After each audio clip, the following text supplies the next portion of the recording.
আমার মসজিদ মা মদিনা মা জগৎ বাড়ির একজন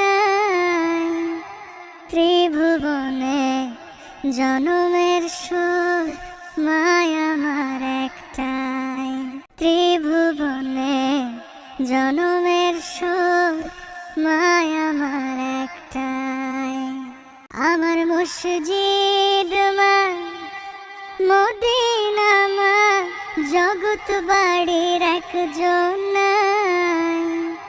ত্রিভুবনে জনমের সুর মায় আমার একটাই ত্রিভুবনে জনমের সুর মায় আমার একটাই।